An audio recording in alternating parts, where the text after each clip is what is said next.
that piece of juniper in there now, straight away you've got two colours. You've got a knot as well in one of the hearts. So straight away it's going to be so much more interesting because you've got a contrast. Well, with this one here, it's a lovely timber to carve. It's also a wood where you get the contrast, the heartwood, the sapwood. You get a lovely perfume on it. The difficulty with something like the juniper is actually sourcing the wood. That's one of the most difficult parts to this process, is actually coming across this. Where we get this from? We get this from La Mancha in central Spain, thanks to my wife and her family. I think actually, talking of that, I think we've got a little comment. I'm just going to check on the screen there 2 seconds. Let's just move that one out the way there. Yeah, that's it. Yeah, that's from Yelly. She's noticed that I've just started working in the juniper. Hello, Yelly. We're trying to get back on track. So, yeah, we've got that lovely contrast between it. You also get a beautiful perfume with working with juniper. This comes to us from La Mancha in the middle of Spain.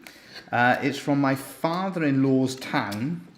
And as you can see, you've got much more character than something like the lime, which from a sort of workshop, from our almost business point of view then, that makes a massive difference because you've got that extra sort of character, that extra interest, and it very much gives the work then another level because you're not relying solely on the wood carving.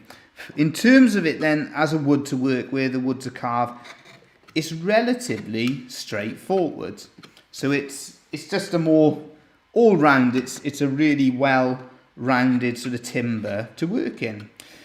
We can recycle this as well because it's quite often timber that people in my wife's dad's town, my father-in-law's town, they've got it in storage and quite often they don't use it for anything else. So it really does add to the carving itself.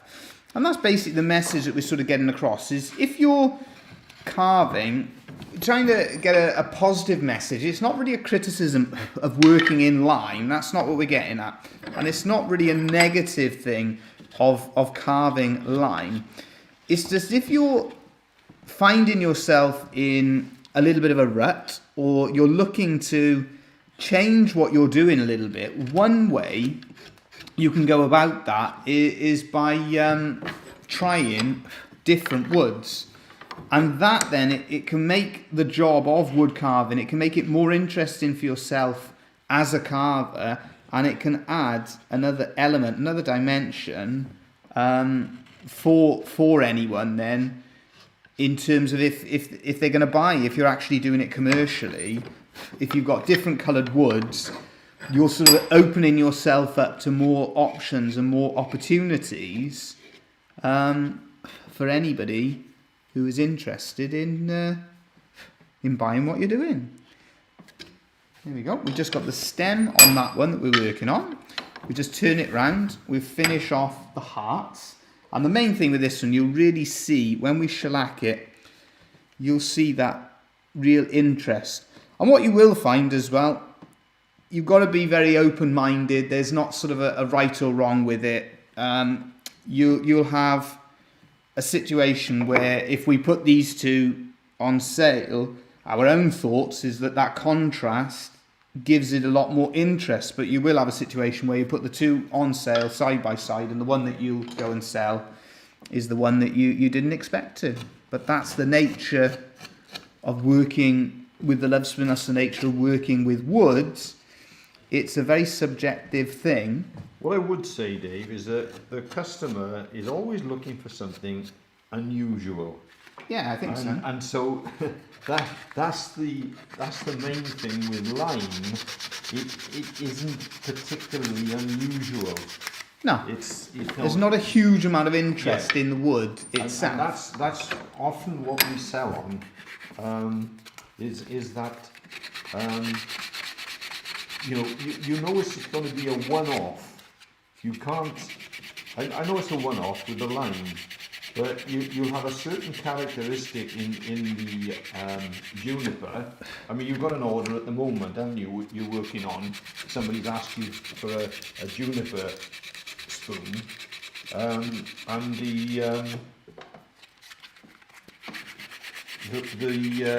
you've already told them that you can't produce. Yeah, well, that's the nice thing is that picture. with the wood, you always get, you know, there are never sort of two that are exactly the same. With, you know, working with this one of the most difficult parts of working with this one is actually the wood itself. There's quite often a lot of splitting in it, so you get a lot of little splits in the wood itself, and you've sort of got to work around that, and quite often you'll have quite large bits of wood, and you'll end up where you can only make sort of smaller spoons out of it because of the nature of it. I would imagine it's probably because of partly the climate that it sort of grows in, and it's just a natural thing in the drying out process. But anybody sort of finding themselves as well learning wood carving, and you find that sort of lime doesn't really suit yourself, that is one of the sort of biggest pointers then hopefully we're getting across in this video, is to try different woods, because it doesn't suit all of us. Once we sort of we are criticising lime. No, right? I think we're trying to, in a sense, there is a positive thing as well with using lime. One of the positive things I think is that it helps you to sharpen your chisels absolutely spot on, because if you've got a chisel, if you've got a gouge with a slight nick in the sharpening point, lime will always show it up.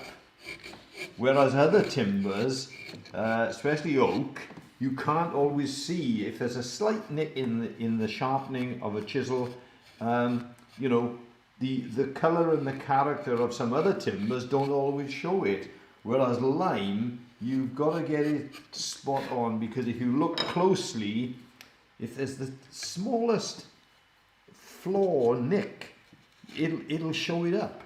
yeah, I don't think it's so much a case of certainly not trying to put anybody off from using lime, certainly not trying to criticise anybody using it.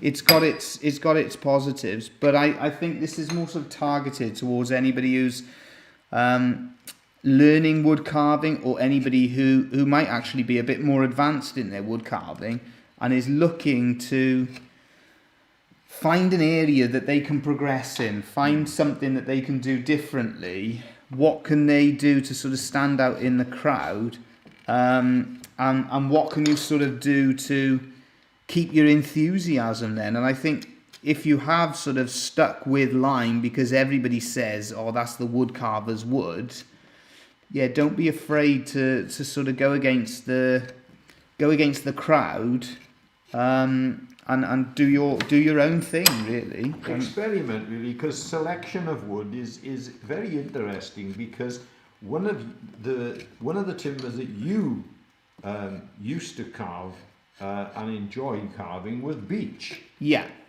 Now I personally found beech quite difficult, quite hard for carving. Yeah. But you found it.